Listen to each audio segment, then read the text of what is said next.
বন্ধুরা, তোমরা সবাই কেমন আছো? তো আশা করি প্রত্যেকেই সৃষ্টিকর্তার কৃপায় ভালো আছো। তো আজকের ভিডিওটি হচ্ছে স্পোকেন ইংলিশের উপরে। তা আমাদের অনেকেরই একটা সমস্যা থাকে নিজের পরিচয় দেওয়ার ক্ষেত্রে। দেখা যায় আমি কারোর সাথে ইংরেজিতে কথা বলবো কিন্তু নিজের পরিচয়টুকু সঠিকভাবে দিতে পারছি না। এখন আমি এই নিজের পরিচয়টুকু কিভাবে গ্রামাটিক্যাল রুলগুলো ব্যবহার করা ছাড়াই আমি বলতে পারি, সেই নিয়মগুলো আমি এখানে দেখাবো। তো তোমরা ভিডিওটি শেষ পর্যন্ত আমার সাথে দেখতে থাকো, আর আশা করি তোমরা প্রত্যেকেই এই ভিডিওটি দ্বারা উপকৃত হবে। তো তোমরা শেষ পর্যন্ত ভিডিওটি দেখো। দেখো, যদি তুমি তোমার নাম কাউকে বলো, প্রথমে তোমাকে যদি জিজ্ঞেস করে যে তোমার নাম কি, হোয়াটস ইওর নেম, তখন তুমি তোমার নামটা কিভাবে বলবে? প্রথমে তুমি তাকে হাই বলবে, hi my name is Rakib, তোমার নামটা বসিয়ে দিবে। এখানে রাকিব হতে পারে, সমীর হতে পারে, সাকিব হতে পারে, যে নামই হোক না কেন তুমি বলবে hi my name is Rakib. এরপরে তুমি তোমার দেশের নাম যদি বলতে চাও, সেক্ষেত্রে তুমি কিভাবে বলবে? আচ্ছা, প্রথমে আমি এটা লিখে নিই। যেমন আমি এখানে আমার নাম লিখলাম রাকিব। এরপরে তুমি তোমার দেশের নাম বলবে, যে আমি বাংলাদেশি অথবা আমি বাংলাদেশ থেকে এসেছি। তাহলে সেক্ষেত্রে তুমি কিভাবে বলবে? I come from Bangladesh.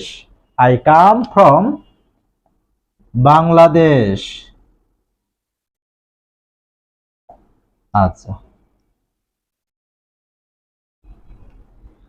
এরপরে তুমি যদি তোমার জায়গার নাম বলো, অর্থাৎ যেখানে তুমি বসবাস করতেছো সেই জায়গার নাম বলতে চাও, সেক্ষেত্রে তুমি বলবে আই লিভ ইন ঢাকা। আমি ধরে নিলাম তুমি ঢাকায় থাকো, অথবা তোমার তুমি যেখানে বসবাস করতেছো সেই জায়গাটার নাম হচ্ছে ঢাকা, সেক্ষেত্রে তুমি বলবে আই লিভ ইন ঢাকা।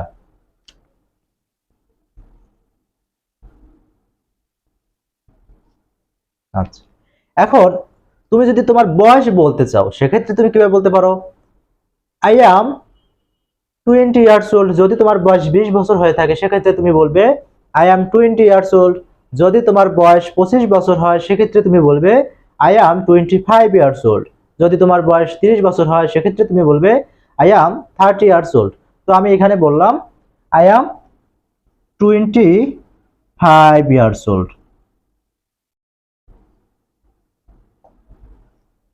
আচ্ছা, অথবা আই অ্যাম 25, এটা বলতে পারো।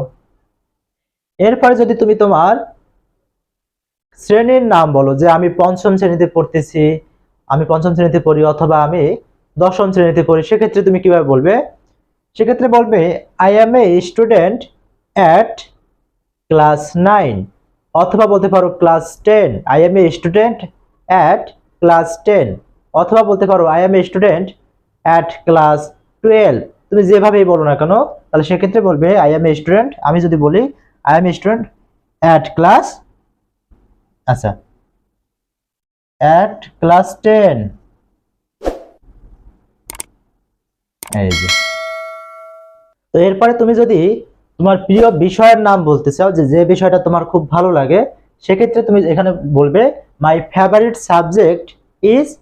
যদি তোমার গণিত ভালো লাগে, সেক্ষেত্রে বলবে my favourite subject is mathematics. যদি তোমার ইংরেজি ভালো লাগে, সেক্ষেত্রে তুমি বলবে my favourite subject is English. তো আমি এখানে লিখলাম ইংলিশ।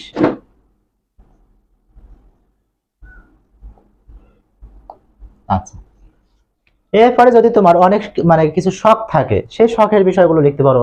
যে আমার শখ বাগান করা, তারপরে মাছ ধরা শখ, তারপরে ক্রিকেট খেলাটাও একটা শখ, এইগুলো বলতে পারো। সেক্ষেত্রে তুমি লিখতে পারো মাই হবিস। আর আমার শখগুলো হলো মাই হবিস আর গার্ডেনিং, গার্ডেনিং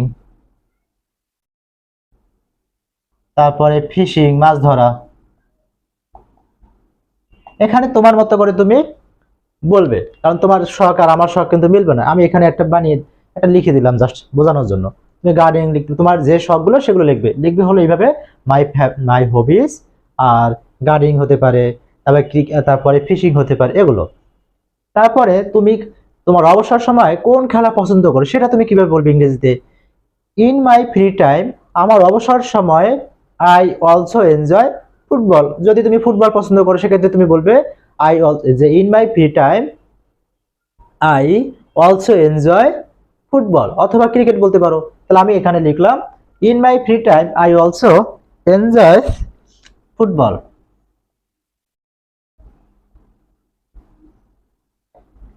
আচ্ছা, এরপরে তোমার যদি কোনো অপ্রয়োজনীয় মানে পছন্দের কোনো কিছু না থাকে, যেগুলো অপছন্দের, সেক্ষেত্রে তুমি সেগুলো বলতে পারো যে আমার এই বিষয়গুলো অপছন্দের। হ্যাঁ, তারপর যেমন আই ডু নট লাইক, হ্যাঁ আই ডোন্ট লাইক, আমি পছন্দ করি না, কি পছন্দ করো না, ঝগড়া পছন্দ করো না, সেক্ষেত্রে বলতে পারো আই ডোন্ট লাইক কোয়ারেল।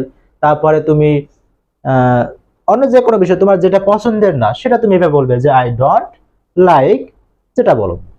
তাহলে আমি এখানে যদি বলি যে আমার ঝগড়া পছন্দ না, সেক্ষেত্রে আমি কিভাবে বলবো আই ডোন্ট লাইক কোয়ারেল।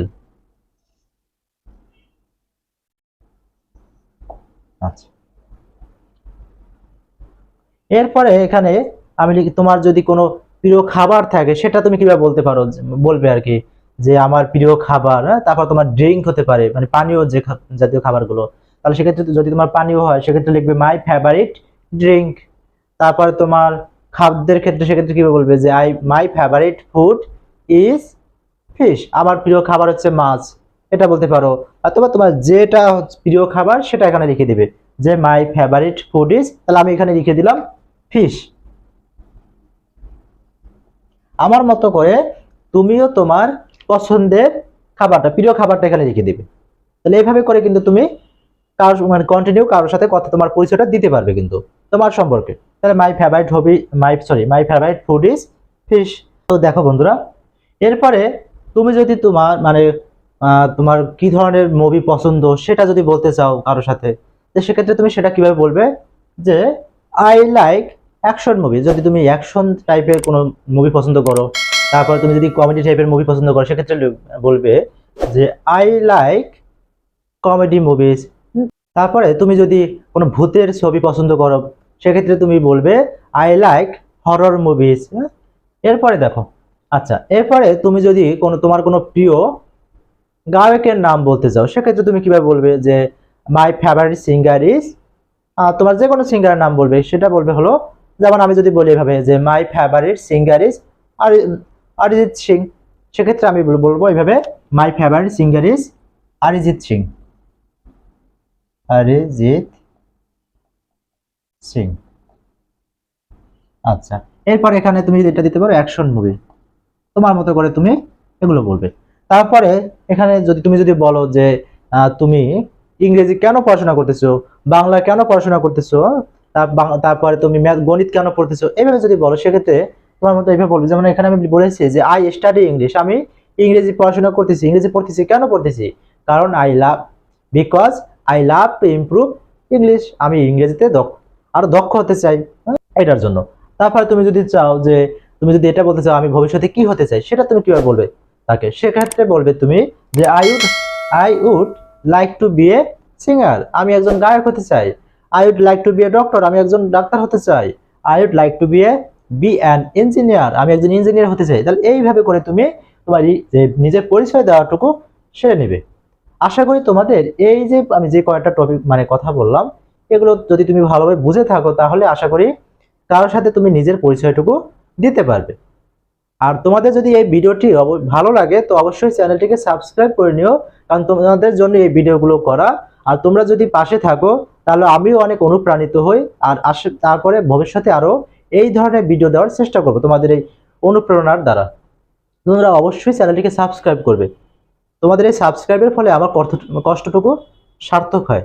আর ভিডিওটি শেষ পর্যন্ত দেখার জন্য তোমাদের প্রত্যেককে অসংখ্য অসংখ্য ধন্যবাদ।